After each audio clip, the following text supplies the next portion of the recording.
Irmãos, hoje daremos continuidade, então, à nossa série de estudos sobre a identidade presbiteriana. E ao longo desses meses, nós tivemos vários formatos de aula.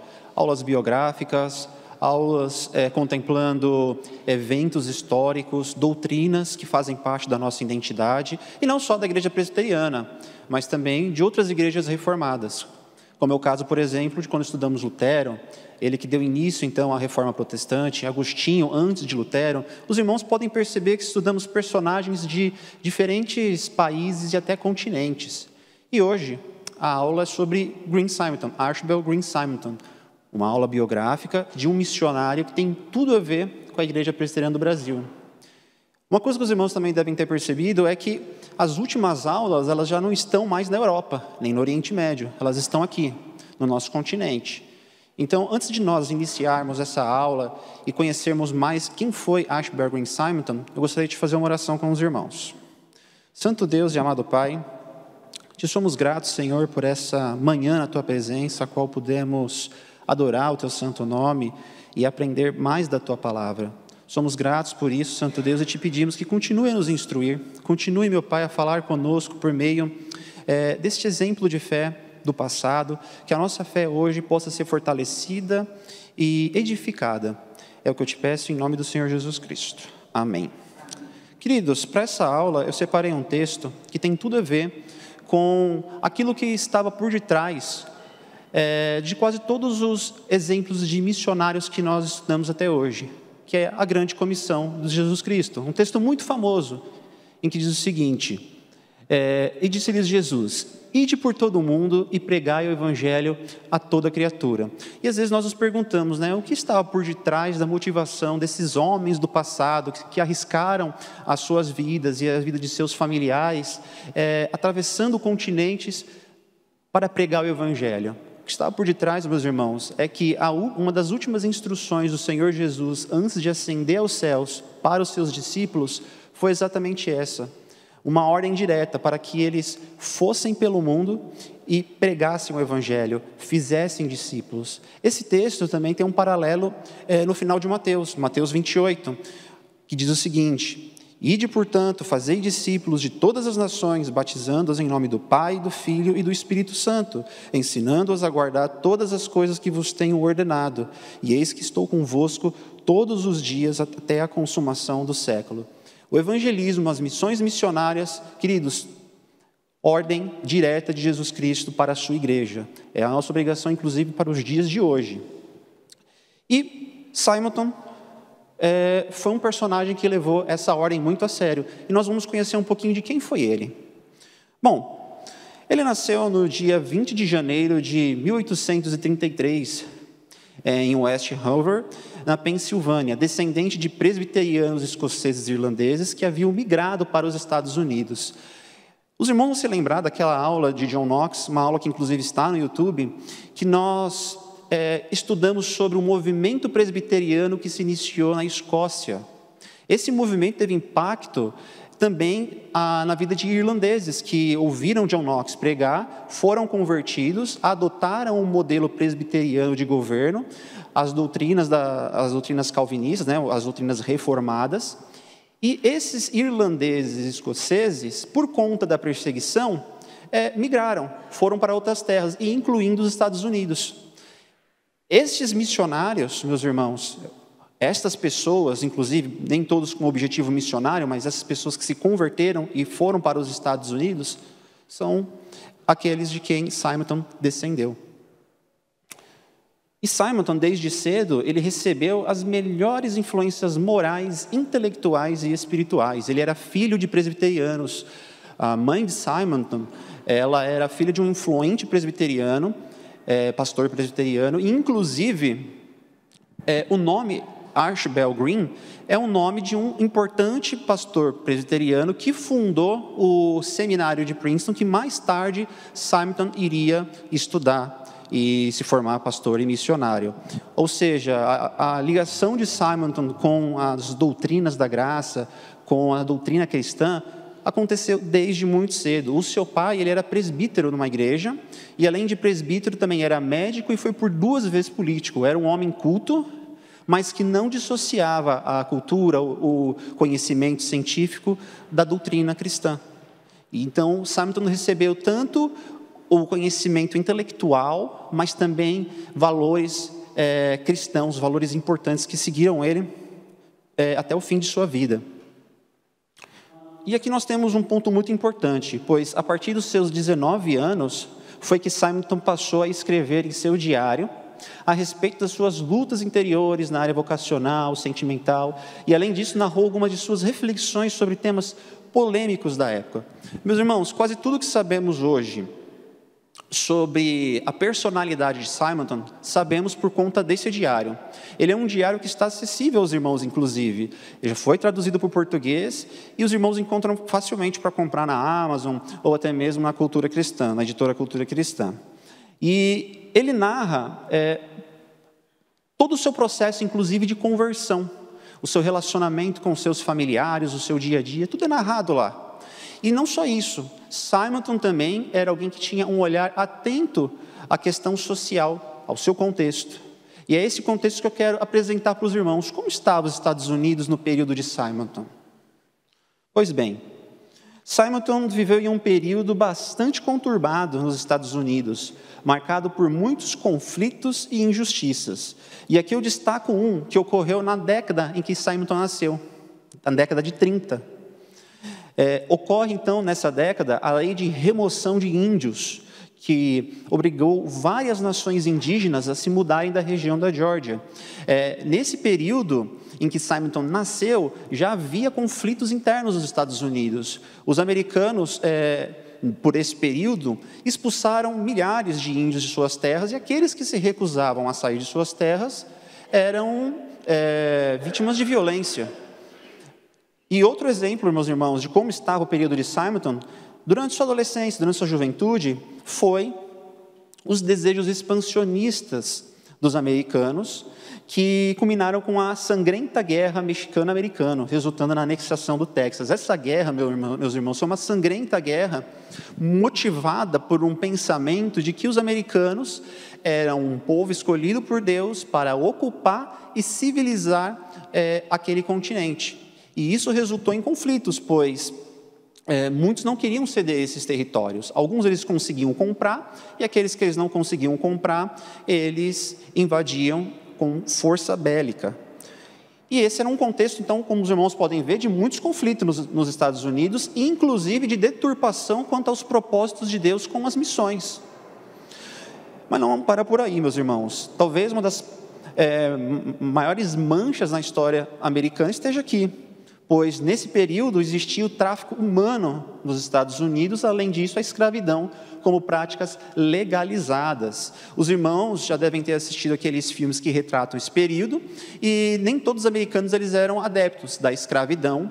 É verdade, existia ali uma tensão entre o norte e o sul, tensão essa, meus irmãos, que eu coloquei aqui, pois essa tensão entre o norte e o sul, entre os estados do norte dos Estados Unidos e os do sul, culminaram em outra guerra, a Guerra Civil Americana, uma guerra que ceifou mais de 600 mil vidas. E isso, meus irmãos, também teve impacto na vida do nosso jovem missionário Simonton.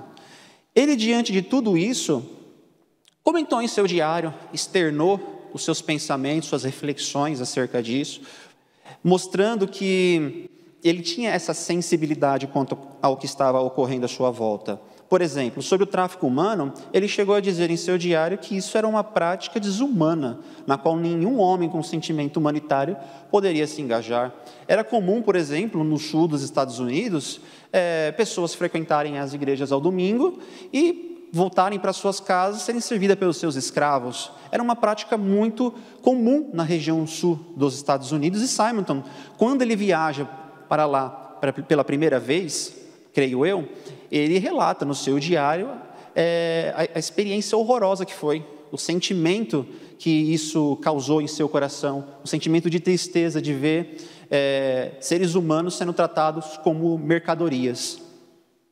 Pois bem, Simonton também, como eu disse, até separei aqui para os irmãos, tinha empatia com os mais pobres, pois os irmãos devem imaginar, né, uma guerra que hoje acontece na Europa tem impactos econômicos no Brasil. Naquela época, os americanos estavam vindo de períodos após períodos, anos após anos de violentos conflitos. E isso teve impactos na economia americana, teve impactos no aumento da desigualdade social. E Simonton tinha também um olhar atento a essa questão. Ele comenta no seu diário o seguinte, que o inverno lhe chega violento, neve e frio para o prazer dos ricos e desespero dos pobres. Nesse inverno, haverá mais sofrimento entre as classes pobres do que jamais houve.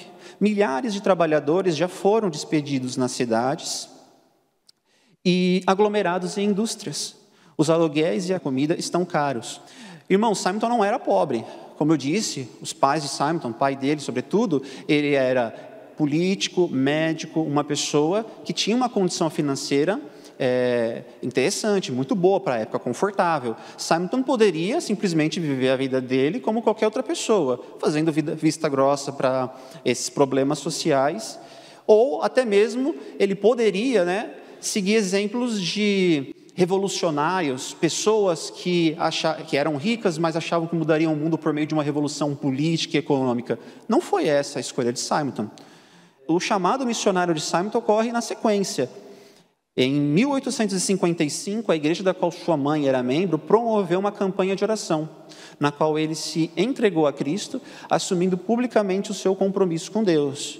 Então, aqui é o momento da sua profissão de fé. Ele nasceu em um lar presbiteriano, desde cedo foi instruído com os valores cristãos, mas de um momento da sua vida, quando já adulto, ele tem esse chamado. Por esse período, meus irmãos, estava ocorrendo realmente um avivamento nos Estados Unidos. Muitas igrejas, aqui avivamento eu me refiro a isso, a conversões em massas, não a um avivamento carismático, não nesse sentido, mas muitas igrejas nesse período estavam tendo um aumento de membros, estavam tendo um aumento de conversões, de verdadeiras conversões, e Simonton foi um desses alvos do Senhor Deus, de um coração que foi tocado e que ali assumiu publicamente o seu compromisso com o Senhor. E, inclusive, meus irmãos, diferente de muitos outros missionários e pregadores, a família de Simonton sempre o apoiou nesse sentido. Inclusive, era o propósito, o desejo de sua mãe, e de seu pai, que ele se tornasse um pregador quando crescesse. Talvez os irmãos se perguntem, ele era filho único? Faltou dizer isso realmente no começo. Não, Simonton era o mais novo, o caçula de 9 irmãos.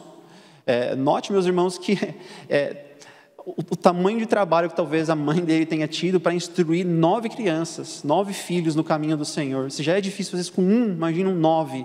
E o destino desses irmãos dele foram destinos, os irmãos verão mais adiante, muito bons. Foram pessoas que não abandonaram o Evangelho, não se desviaram pelo que tudo indica. Pois bem, com relação ao seu chamado missionário, isso ocorre logo após ele ter professado a sua fé. Simonton, ele relata, então, uma crise acerca da sua profissão. Ele que inicialmente trabalhava como um professor, optou pelo estudo do direito.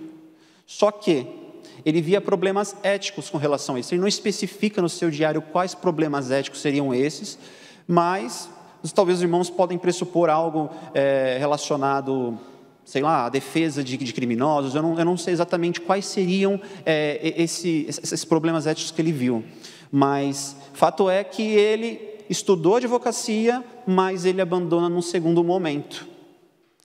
E, irmãos, cabe aqui um parênteses, toda profissão tem momentos de tensão, Toda profissão, ela exige decisões que irão, em algum momento, te comprometer, que irão, em algum momento, tirar você da sua zona de conforto. E, provavelmente, Simonton se deparou com isso, enquanto estudava direito. Pois bem, alguns meses após a sua profissão de fé, ele ingressou no seminário de Princeton, aquele seminário que eu havia citado para os irmãos no começo, que foi fundado pelo Ashbel Green, pastor presbiteriano. Pois bem, e ainda no primeiro semestre ele ouviu um sermão de um erudito, o Dr. Charles Hodge, que o fez pensar seriamente na possibilidade de devotar-se à obra missionária no estrangeiro. Olha que interessante, meus irmãos. Este homem, Charles Hodge, é um famoso, até hoje nós temos escritos dele, uma teologia sistemática gigante, um famoso professor de teologia, alguém que alguns cristãos olhariam e falariam assim, qual a prática disso no avanço do reino de Cristo? Ele deveria passar mais tempo evangelizando, falando do amor de Jesus, do que estudando livros e ensinando em uma escola. Talvez alguém possa argumentar isso, mas note só, meus irmãos, como a função desses estudiosos das Escrituras, esses homens que se dedicam a grego, se dedicam ao hebraico, a escrever livros.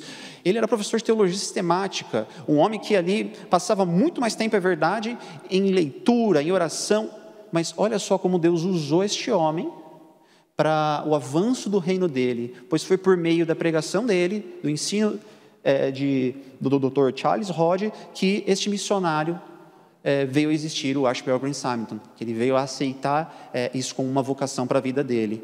Então, os impactos que uma boa teologia causa na vida do seu próximo. Pois bem, então chega o momento da sua decisão para qual campo escolher, né? Simonton, uma vez que tinha decidido ser missionário, precisava escolher um campo. E ele optou por Bogotá a princípio, mas na hora de formalizar isso, ele formaliza o Brasil como a sua preferência. Porém, a decisão final não cabia a ele, cabia à junta de missões. Essa junta de missões estrangeiras, meus irmãos, ela era ligada à PCUSA. Talvez os irmãos estejam lembrando dessa igreja. Essa igreja que é a Igreja Presbiteriana dos Estados Unidos da América. Essa igreja recentemente abandonou por completo os valores cristãos. Hoje ela não é mais uma igreja presbiteriana, ela já há muito tempo não tem mais nenhum vínculo com a Igreja Presbiteriana do Brasil, mas essa igreja que no passado trouxe Simonton para o Brasil, hoje ela não é mais uma igreja evangélica, ela já não é mais considerada uma igreja de irmãos, pois o desvio que eles chegaram do evangelho foi tamanho que nós não reconhecemos mais ali como uma igreja cristã. Pois bem, mas na época era uma igreja cristã, era uma igreja que pregava ali o verdadeiro evangelho, era firme aos seus símbolos de fé e atuante no sentido missionário. Então, com a aprovação de Simonton para o Brasil, ele foi aceito, ordenado pastor, e começaram assim os preparativos para a viagem no ano sequente. A sua mãe, por esse tempo o pai de Simonton já tinha morrido, a sua mãe então era aquela a quem Simonton recorria para aconselhamentos, ele era bem apegado à sua mãe, e a mãe também ao seu filho. Ela aprova essa decisão, ela não se recusa vamos dizer assim, permitir ou apoiar o seu filho a vir ao Brasil. Ela dá o apoio para que ele venha de fato, para que ele faça aquilo que o Senhor tocou no coração dele para que seja feito. Então, olha só as palavras da mãe no dia da partida de seu filho. É difícil separar-se daqueles que talvez não vejamos mais na terra, mas quando penso no valor das almas imortais que se estão perdendo pela falta do evangelho puro, recomendo você com orações e lágrimas ao Senhor, que tudo faz para o bem. A mãe dele, então, tinha em mente que talvez nunca mais fosse ver o filho.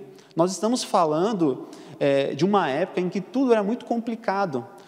Não existiam vacinas, o transporte era demorado, o Brasil era conhecido como uma terra de muitas doenças, malária, varíola, cólera, febre amarela, entre outras doenças. Eles tinham ciência disso, os missionários que vinham para cá tinham ciência disso, e mais, existia um agravante, meus irmãos. Nós veremos o contexto do Brasil por esses tempos já. O Brasil era uma terra católica. Quem vinha aqui estava vindo em um país cuja religião se opõe à sua. Então, ele tinha ciência de que ele não seria bem-vindo nesse sentido. E nós vamos agora entender um pouquinho mais dessa sua chegada ao Brasil. Pois bem, a viagem naquele tempo não era fácil, como eu disse aos irmãos. Eram 51 dias de viagem de navio, e ele desembarca finalmente no dia 12 de agosto de 1859, no Rio de Janeiro, capital do Brasil na época. Quando ele chega aqui no Brasil, ainda jovem, 27 anos, ele se depara com uma dificuldade tamanha. Ele não sabia o idioma. Ele não fez um curso de português antes, porque isso não existia na época, era uma coisa muito complicada fazer um curso de português nos Estados Unidos para depois ir para o Brasil. Não, ele primeiro veio ao Brasil para depois se aperfeiçoar no idioma. Existia também esse agravante, meus irmãos. Hoje nós temos aplicativos, nós temos cursos online de idiomas, mas na época o aprendizado de um novo idioma era muito mais na base da vivência, do contato diário. E foi o que o Simonton fez. Ele inclusive relata no seu diário que os primeiros meses dele aqui no Brasil, ele falava: será completamente inútil se eu permanecer assim, sem saber o idioma, pois eu não consigo pregar em português, não consigo falar com aqueles que eu quero que sejam o alvo da minha pregação, que são os brasileiros. Mas ele não ficou parado. Ele, ao chegar aqui, já pregou o evangelho aos estrangeiros que estavam no Brasil, sobretudo aqueles de língua inglesa, claro, e, num segundo momento, a fim de aperfeiçoar o seu português, ele passou a trocar, então, as aulas de inglês por aulas de português, e aulas de hebraico também por aulas de português. Pois bem, e como que era, então, o contexto do Brasil, na época em que Simonton chegou?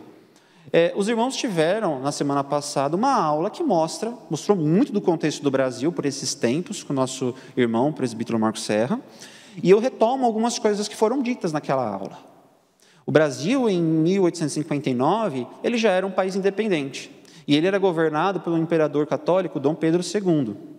Dom Pedro II, tem um artigo interessante do professor de História da Igreja, professor Alderi, em que ele fala que Dom Pedro II ele tinha uma certa admiração pelos protestantes.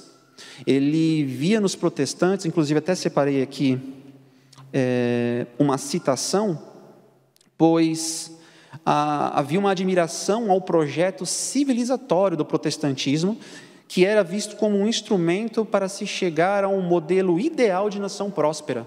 Palavras do historiador Alderi.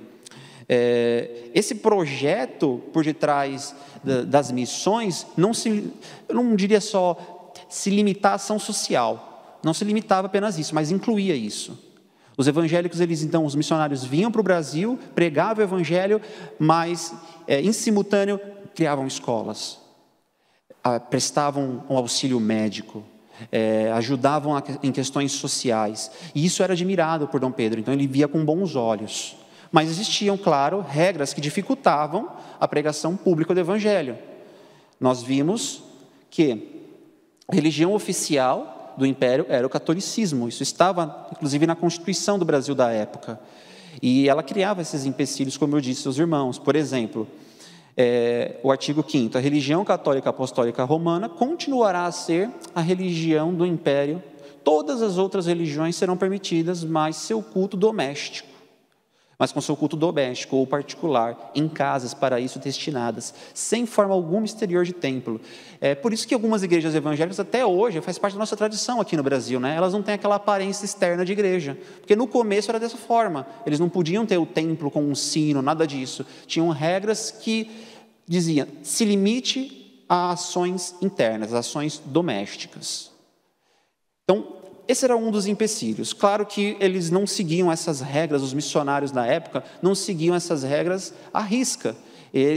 Cabia um espaço aí para certa desobediência civil, pois eles percebiam a necessidade e a maior importância de se obedecer a Deus e de se proliferar a palavra do Evangelho. Pois bem, quando Simonton então chega aqui, já haviam protestantes, né, como os irmãos vimos nas aulas anteriores, protestantes ingleses, anglicanos, que tinham vindo para cá tempos antes, mas o propósito deles não era aquele propósito como o de Simonton, o propósito do evangelismo, como a sua prioridade maior. Era um propósito, era um tratado comercial que ocorreu tempos antes entre Portugal e o Brasil. E esse tratado ele dava liberdade, ele foi mantido na época de Dom Pedro e ele dava liberdade para que eles não renunciassem à sua fé, mas também não evangelizassem. Então ele tinha uma liberdade parcial. Eles se restringiam então a esse acordo, eles não foram, como eu disse aos irmãos, com o propósito prioritário do evangelismo. Simonton, por sua vez, não tinha esse olho no lucro nem no ganho econômico. A expectativa dele era de pregar o evangelho. E foi exatamente isso que ele fez. Qual método ele utilizou, uma vez que ele estava defasado no idioma português? Ele utilizou a meta-evangelização com aulas de inglês, com uma forma de estabelecer um contato com o brasileiro, conhecer mais da mente do brasileiro, da cultura, e também, sobretudo, o idioma, ter fluência na língua portuguesa. E o que acontece? Depois de alguns meses, no Brasil, no dia 22 de abril, uma data marcante, de 1860, num domingo, Simonton realizou a primeira escola dominical em sua casa, sendo esse o seu primeiro trabalho em português. Então, depois de muito tempo de estudo, de muita labuta, ele finalmente consegue ministrar sua primeira aula em português para brasileiros. Bom, alguns meses depois, ele recebeu valiosos reforços na pessoa do reverendo Alexandre Blackford e Elizabeth, irmã de Simonton. Ou seja, temos aqui o cunhado de Simonton, um personagem que iremos estudar também, muito importante na história do presbiterianismo. E esse reforço foi para ele, nós veremos adiante, muito útil para o avanço do ministério aqui no Brasil. A partir de 1861, ele então passa a pregar regularmente em português aos brasileiros. E, finalmente, em 12 de 1 de 1862, foi organizada a primeira igreja presbiteriana do Brasil, no Rio de Janeiro. Uma igreja que, até onde eu sei, existe até os dias de hoje. Tem uma estátua lá do Simonton e tudo mais. Simonton regressa para os Estados Unidos, após um tempo no Brasil. Ele regressa, sobretudo, porque, em 1862, ele recebeu a notícia de que sua mãe ela estava enferma, e ele precisava, então, voltar para visitá-la. Bom, ele vai, mas, infelizmente, já era tarde. Sua mãe havia falecido. Simonton, ele é abalado com a morte da sua mãe e também abalado pelo que ele constata com seus próprios olhos, a guerra civil. Ele volta para os Estados Unidos e ele se depara com seus amigos, pessoas conhecidas em guerra. Os Estados Unidos estavam vivendo ali um caos entre os estados do norte e os estados do sul. Ele se aflige com esse contexto de guerra, mas Deus é gracioso com ele. Ele conhece, então, uma forma de, até mesmo de consolo para a vida dele, Ellen Murdoch, com quem ele se casa no dia 19 de março de 1863. E, em seguida, após ele se casar com ela, se não me engano, após 4 meses de casamento, ele retorna para o Brasil, junto de sua esposa, com uma empolgação ímpar. Ele diz no seu diário o seguinte: pois imagina só, meus irmãos, ela poderia dizer, não, vamos ficar aqui nos Estados Unidos. Ela poderia relutar, ela poderia tentar argumentar com ele para não voltar ao Brasil. Agora, o senhor é um homem casado, nós vamos ter filhos, vamos ficar nos Estados Unidos, para que ir para o Brasil arriscar as nossas vidas? Mas ela não falou nada disso. Ela foi uma mulher piedosa, ela foi uma mulher que Simonton relata no diário a postura dela. Para mim, meu futuro lar no Brasil colore-se de cores vivas. Dou graças a Deus por ele ter provido graça, coragem e amor no coração daquela a quem dediquei afeições, a ponto de se dispor a separar-se de amigos, do lar, da terra natal, a fim de compartilhar da minha vida e dos meus labores. Olha só, ele dá graças a Deus porque ele entendia que essa aceitação da esposa era algo de Deus no coração dela. Era a providência do Senhor por detrás de tudo isso, inclusive das intenções do coração de sua esposa. Então, a volta dele para o Brasil agora é uma volta mais alegre. Ele volta para o Brasil ao lado de alguém que seria um reforço muito bom para ele. Pois bem, só que a vida do nosso missionário não foi tão fácil. Infelizmente, com a sua segunda chegada aqui ao Brasil, ele enfrenta dificuldades, avanços, é verdade, mas o primeiro destaque que eu dou para os irmãos são as dificuldades que ele enfrentou. E a primeira e maior foi que, após 1 ano aqui no Brasil, a sua esposa, ela falece. Ela falece por complicações no parto. Então, aquela a quem tinha sido muita alegria para ele, um reforço na sua vinda, infelizmente, acontece de falecer. E ele escreve no seu diário o seguinte: Deus tenha piedade de mim agora, pois águas profundas rolaram sobre mim. Ela está estendida em seu caixão na salinha da entrada. Deus a levou tão de repente que ando como quem sonha. Não vemos em nenhum momento palavras de condenação a Deus, palavras de murmuração. Não vemos isso no diário dele. É isso que ele diz. Ele entendia que Deus permitiu esse casamento e Deus a levou. Todas as ações estavam ocorrendo debaixo da providência de Deus. Ele não pensou também em desistir. Ele não pensou em culpar Deus, não pensou em absolutamente nada disso. Se manteve firme, se manteve resoluto. Mas a morte não teve como, o abalou sobremaneira. E ele homenageia a sua filha, que nasceu desse casamento, com o nome da esposa. Então ela se chama Ellen, a filha dele.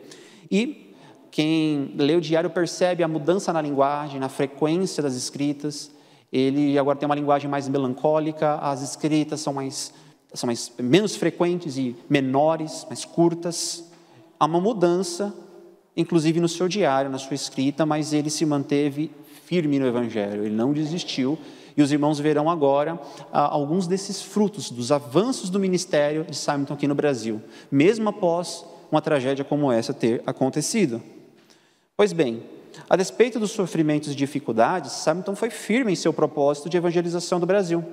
Em novembro de 1864, ele criou o primeiro periódico protestante do Brasil. Então, nós temos aí uma imprensa evangélica. Nós temos Simonton criando um periódico que ficou por mais de 25 anos circulando no Brasil. Foi o primeiro e tinha ali trechos de evangelho, notícias relacionadas ao evangelismo e tudo mais. E foi bem aceito. Pois bem, outro evento importante que ocorreu nesse mesmo ano foi a conversão, e aqui nós teremos uma aula só sobre ele, do ex-padre José Manuel da Conceição, o qual foi peça-chave na evangelização de muitas cidades nos estados de São Paulo e sul de Minas, além de ter sido o primeiro pastor evangélico brasileiro. O primeiro pastor evangélico brasileiro foi esse ex-padre José Manuel da Conceição. E ele foi talvez um dos frutos do ministério de Simonton mais importantes e significativos. Foi uma peça-chave no avanço do presbiterianismo no Brasil.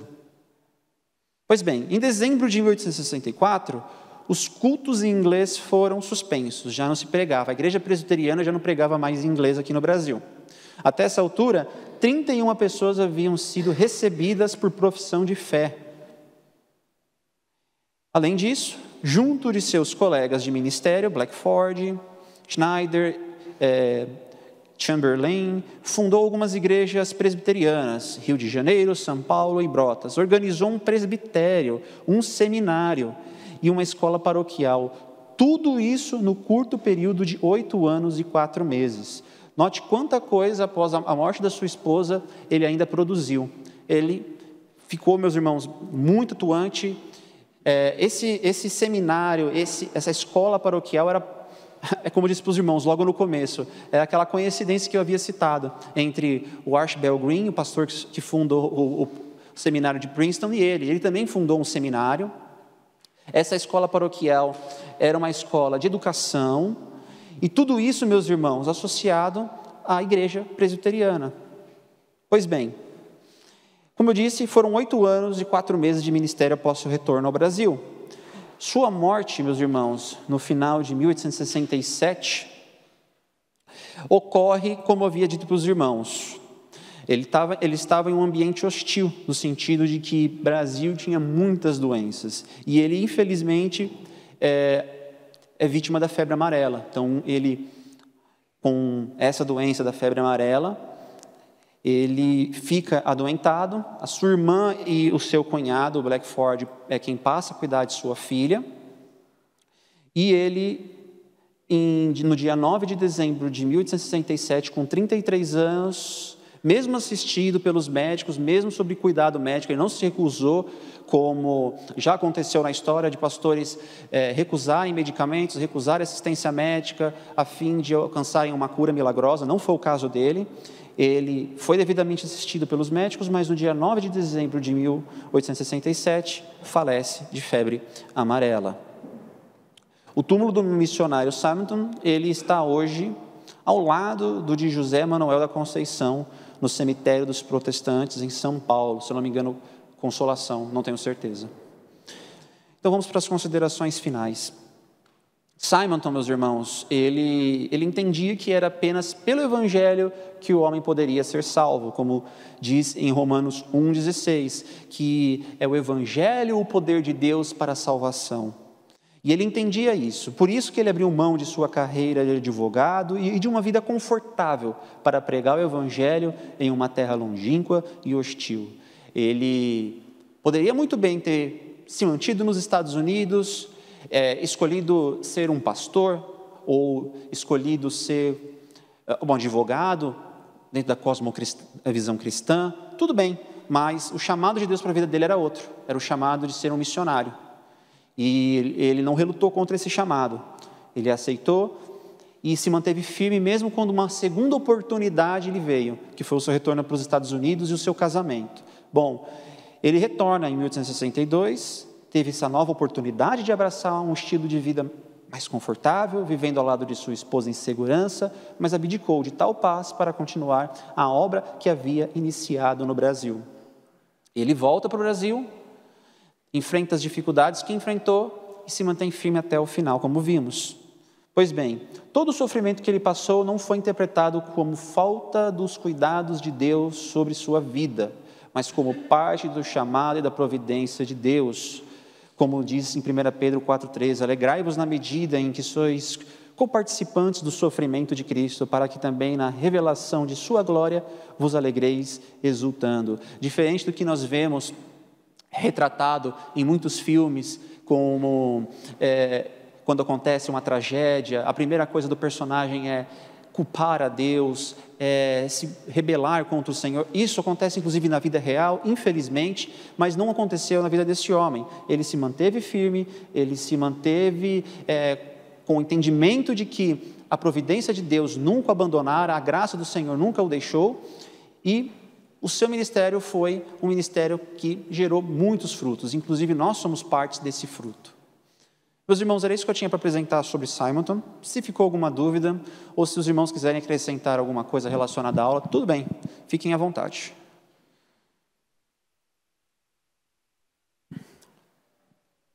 Então, ok, meus irmãos, vamos fazer uma oração de encerramento? Santo Deus e amado Pai, nós somos gratos, Senhor, por essa manhã na Tua presença, pelo culto e pela escola bíblica que o Senhor utiliza como instrumentos para o aperfeiçoamento da sua noiva, sua igreja. Somos gratos por isso, Pai Santo, e te pedimos, ser conosco ao longo desse dia, que essa palavra, meu Pai, ela esteja em nossa mente viva, seja, meu Deus, como um combustível para a nossa fé, acendendo cada vez mais a chama em nosso coração, para o entendimento de que o Teu Evangelho deve ser proclamado aos quatro cantos, que o Teu nome deve ser engrandecido por meio de um testemunho fiel das Sagradas Escrituras. Pai Santo, nós Te adoramos e Te bendizemos nessa manhã. Em nome de Jesus agradecidos. Amém.